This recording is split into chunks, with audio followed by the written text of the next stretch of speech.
This is a journey into sound.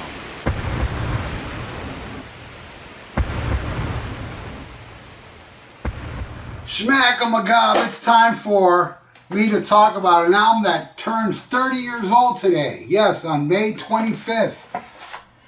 Sound of White Noise turns 30 years old, and man, do I love this album.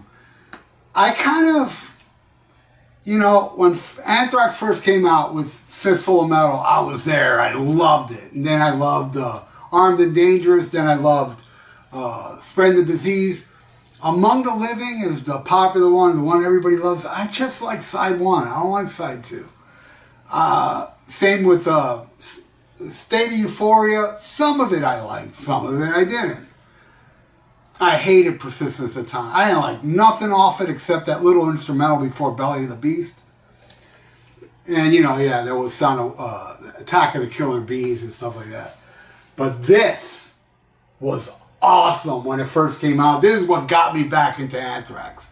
And look, I'm wearing the shirt that I bought when I saw the tour. I saw this tour like 3 times. Let me think. Yeah, I saw it with White Zombie. Then they came back with Fight. And I saw that tour twice. And I also saw them at some festivals. So I saw them 4 times.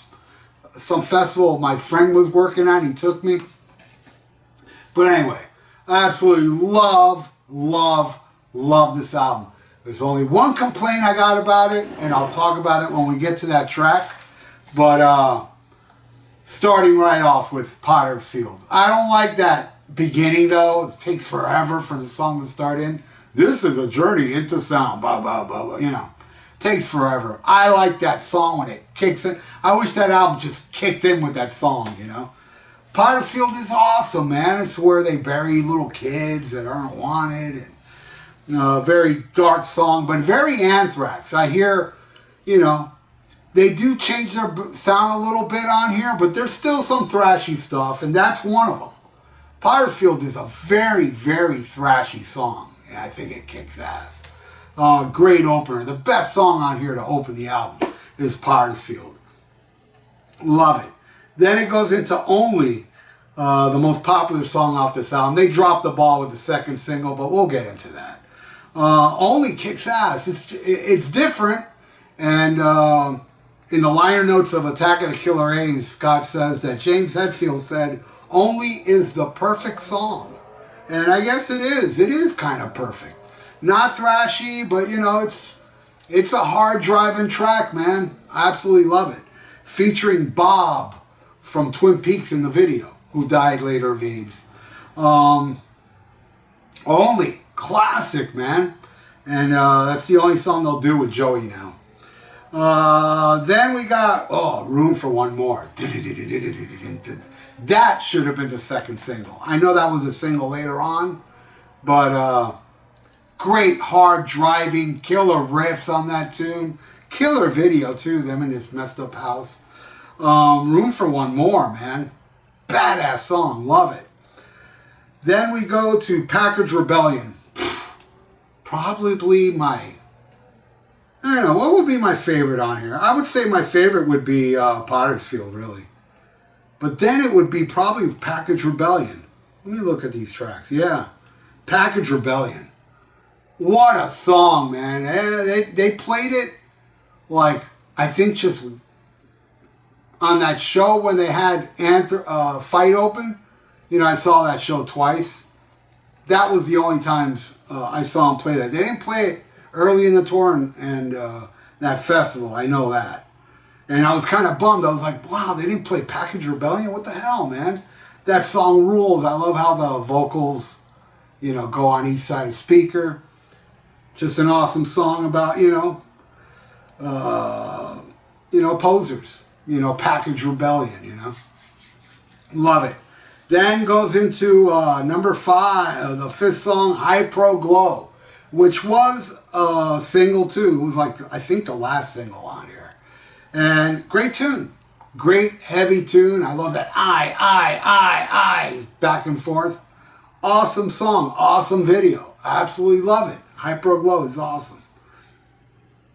Then it goes into the extremely heavy. This album's very heavy, by the way. Invisible. What a heavy ass tune. That opening riff, and it's just ripping tune. Ripping. Absolutely love that one.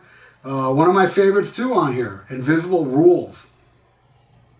Then it goes into 1,000 Points of Hate, which is ripping as well. I mean, this album's kind of relentless up to this point, man. It's just like, yeah, up to here. It's bam, bam, bam, bam, and 1,000 Points of Hate is another killer song off this. Now, the next song is what I have a problem with. Black Lodge. I think the version on here, this version, is much better. This is the Black Lodge single, and it has like different versions of it, but there's one that's the Mellow to Mad mix, which has the guy that did the Twin Peaks music do the intro of it with John singing to that eerie music, worship the ground you barely walked on. So much better than the studio version. And yeah, that is the next single, the second single from this album.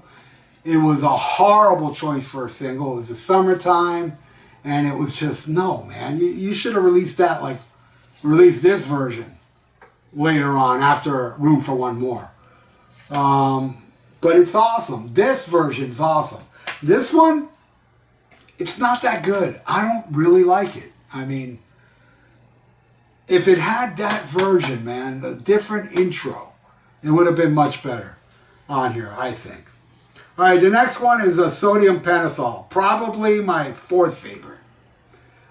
Awesome song, man. The drumming, back to the crazy, like, you know, heaviness. Actually, no, that's not my favorite. That's not my third favorite. But I do love Sodium Pentothal. My third favorite will be Burst. The next one. Don't do drugs. See, that one's total thrash. Total thrash tune. Just a ripping song. I absolutely love Burst. It's awesome. And then it ends with This Is Not an Exit, which is another killer song. Kind of long. Kind of starts, you know, kind of, just heavy, you know. It's, but, you know, in a crunchy manner. It's a crunchy song, and it rips.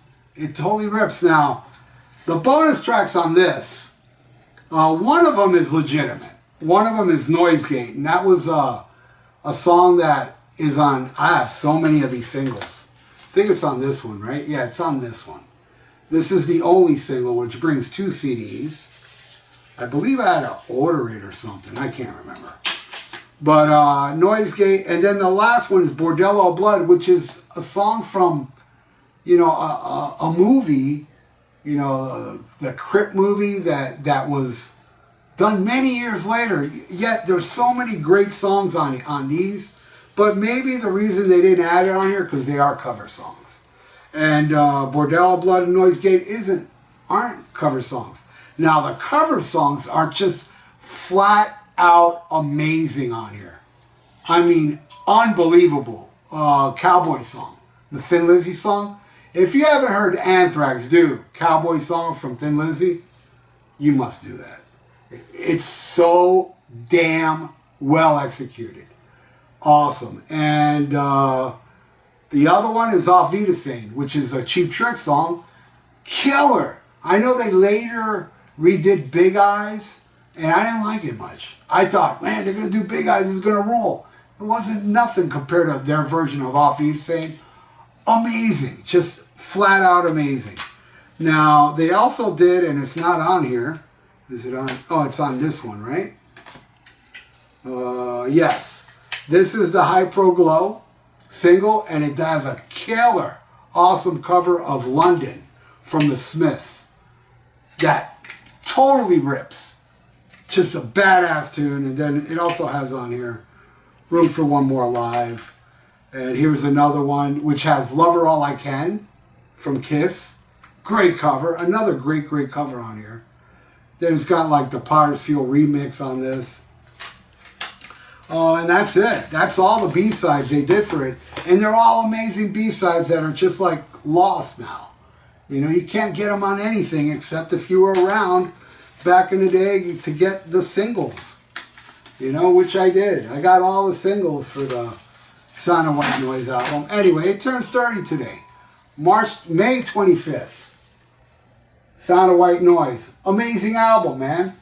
Tell me what you think. Love it, hate it, doesn't matter. That's your opinion and your right to you.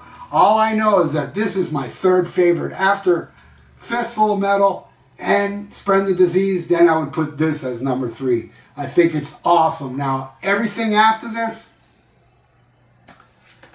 they blew their load on this album. Now, Stomp 442, which I have a review coming up, it's okay. It's got some cool songs on it. It's got some clunkers. Volume 8 was not good to my ears. Neither was We Come For You All. Or the two they did with Belladonna were okay. You know, a couple of good songs. There were a couple of good songs on all these John Bush albums. But this one's the best. To me. To my ears. So, hey, thank you for watching, and if you like donate, I got a PayPal in the description below, and please subscribe to my channel if you haven't, and ring that little notification bell, and please, please, please, please, please, like the video, and stay frosty. Listen to Black Sabbath, and smack on my gob.